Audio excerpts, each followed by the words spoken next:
How are you guys doing? What's going on? Just another conference, right? All right, we'll go ahead and get started. Appreciate you guys coming as usual on Monday. Just go through and quickly review our game from last week after watching the film, and move on to the next game. You know, obviously we watched the film. It was a loss, and you try to identify things you did good, bad, and what you could have done differently. At the end of the day, we just made too many mistakes in all three phases to be able to win a game against a good team on the road like that.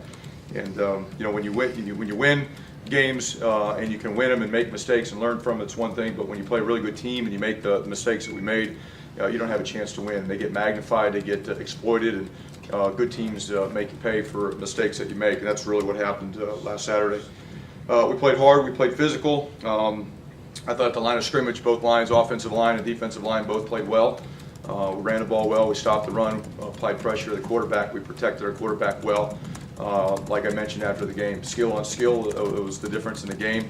They were able to make some plays in the pass game. We were not able to make plays in the pass game. Battle of field position because of some special team snafus on our part.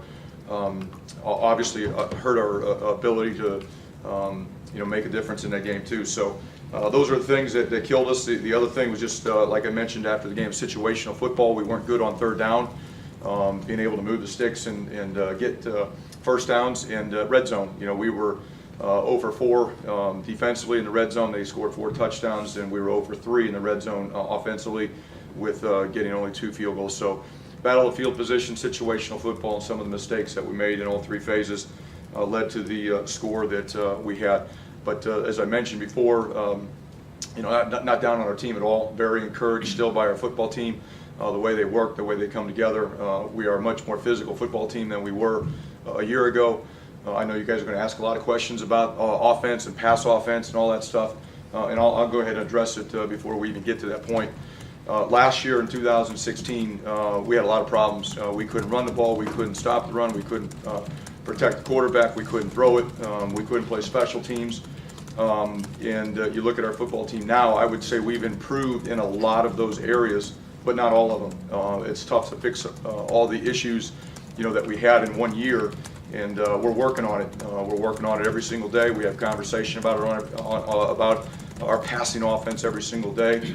When you look at our personnel that we're playing with right now, there are 4 wide receivers and 3 true freshmen, and Janarian Grant, who were not here in the spring to practice. Jerome Washington wasn't there in the spring to practice. Gus Edwards wasn't there in the spring to practice. Kyle, when he was here, he wasn't here in the spring to practice. So to have a really highly efficient and effective passing game, it takes a lot of time, it takes a lot of reps, and unfortunately we're not where we want to be, where we need to be, but we'll get where we want to be here at some point. And we'll keep working it and grinding away with it and developing the players and the schemes that we have to make it more efficient, more effective, and hopefully help us down the road here in the last 2 games. With that, as we move forward, we put this game behind us fairly quickly. Our focus is turned to Indiana. It's another tough challenge to go on the road. Indiana's a good football team. I know they hit a tough stretch. They played some really good teams early in the season. They won last Saturday. They are a physical football team. They play extremely hard. I've had a lot of respect for what Kevin Wilson did at Indiana, and now what Tom Allen is trying to do there by moving it further ahead. But they are a physical team. They play really hard. They've got good players and playmakers on both sides of the ball, and it's going to be a tremendous challenge. We have to have a great week of practice, and we have to go play our best football game to have a chance to compete and win that game. So with that, I'll go ahead and open up for questions. Chris, you just mentioned the receivers, Janarian Grant, 3 freshmen. Does that mean Damon Mitchell's out? We saw him got it. No, I'm just talking about who we've been playing with. Damon was here in the spring, but he wasn't a true receiver. We were trying to make him one.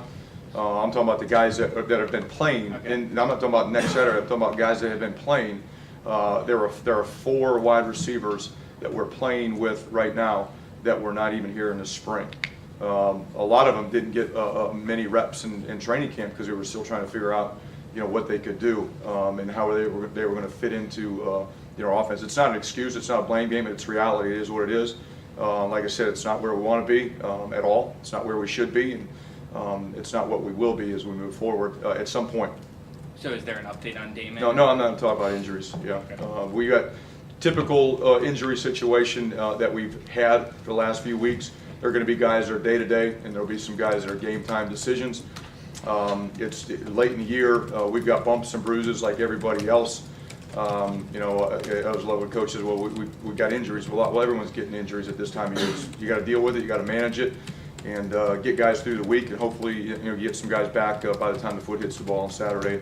That's really where we're at with some guys, and there'll be some guys that are limited in practice. There'll be some guys that will be back on Tuesday that may have been banged up in the game on Saturday. Chris, with Saquon Hampton back, are you considering moving Juwan Harris back to wide receiver? It's on the table. It's up for discussion. You know, Juwan was another one that you know, was a top returning wide receiver for us. That when baseball was over, he had a back injury, missed most of summer, missed most of training camp. Never really got going offensively, and then we had to move him defensively, or we wouldn't even been able to line up in the secondary. You know, if you know, Saquon Hampton is completely healthy and KJ Gray is completely healthy, then there is, you know, an opportunity potentially to move Juwan back. We have not made that decision yet, though. Chris, offensive and defensive line, where have you seen them improve or grow as this season's gone on? In everything, you know, to be honest with you. We're still not rushing the passer like we need to, but that's really, it's more of a nature of our makeup with our personnel. When you identify like who are your true pass rush guys, we don't have many. You know, we're more of a big, strong, physical, you know, tough guy mentality on the defensive line. Kamoko is probably our one pure, you know, pass rusher right now today. But defensive line-wise, I think we use our hands. I think we're really stout in there. I think in the last 2 weeks we've applied more pressure to the quarterback. We've gotten 6 sacks here in the last 2 weeks combined. I think that we only had 7, you know, the previous 8 games of the year. So we've improved in that aspect of it. But I've really liked our defensive line play through the majority of the year. I know a lot of you guys would think, well, you know, Michigan ran for 300 some yards. It wasn't the D-line. That was our inability to support the run from the secondary more so than it was anything to do with our defensive line. Offensive line, I think we continue to get better. I think we've been able to run the ball consistently here in the second half of the season. I wish we could have run the ball like we are right now in the first half of the season, but it is what it is, and we're getting better from that standpoint. I think we're protecting the quarterback better also. You know, we haven't given up a lot of sacks, and there's a combination of things for that. The quarterback, Gio, has been able to avoid pressure with his feet. We've been getting rid of the ball quicker, but the protection has been better too. So I've been pleased with the progress up front on both sides of the ball. Coach, you mentioned Saquon Hampton. What's your expectations for him these last 2 games, and how much did you guys miss him when he was gone? Saquon's a good player, and expectations are he comes back, he's healthy, and he plays as good as he can play and helps us win, you know, here one of these last or both these last 2 games, whatever it is. Yeah, we missed him because we lost some flexibility to rotate guys in. We lost some flexibility with some sub packages that we could have used with him gone. You know, I'm going to give Juwan Harris and KJ Gray, even when Kai, you know, got healthy again. Those 3 guys have played pretty good football, and you know, the drop off wasn't really didn't show like we were worried about. And they were very productive. They were good in the pass game. They made plays on the ball. But it's going to be nice to get Saquon back because it allows us to do some more things from a substitution standpoint to keep guys fresh, and some sub packages for certain situations where we get more DBs on the field.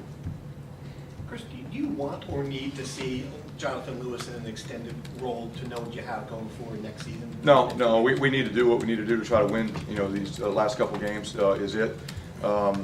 You know, it was unfortunate. Jonathan suffered a high ankle sprain at the Illinois game, and it really prevented him from getting a lot of practice reps and game reps. It's very unfortunate. I feel really bad about it. We're at the point of the season that this isn't about evaluating for the future. This is about how do we play the best football that we can play here in the next 2 weeks. That's it. We have a pretty good idea of what Jonathan can do, and if he can get in and help us play as good as we can play in the next 2 weeks, then we're going to play him. If he can't, then we won't.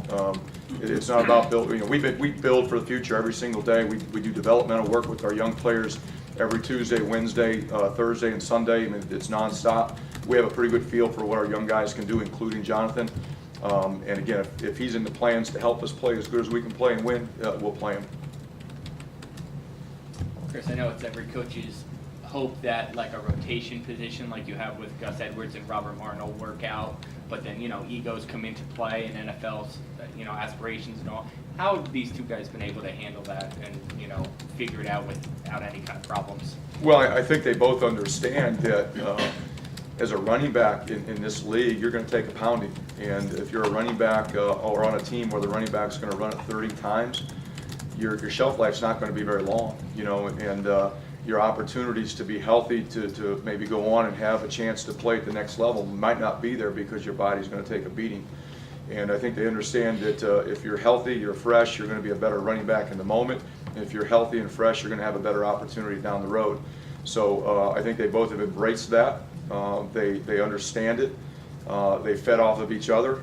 They're both competitive, and they both want the ball, but they both cheer for the other one when they're in there too. And it's not just those guys, but you know, Josh Hicks has been very selfless this year also. Raheem Blackshear, you know, he's shown flashes and wants the ball and wants to make a difference also.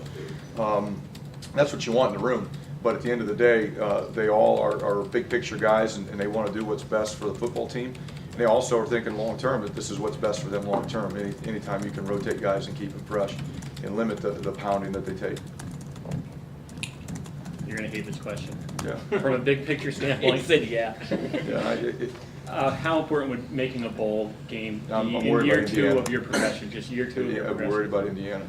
That's it. You know, we got to play our best football, and we've got to keep getting better. And if a bowl game is in the cards because we played our best football and it's given us a chance to win, then great. But we're concerned about Indiana, and we have to play better. We can't make the same mistakes that we made this last week against Penn State, or Indiana will beat us too.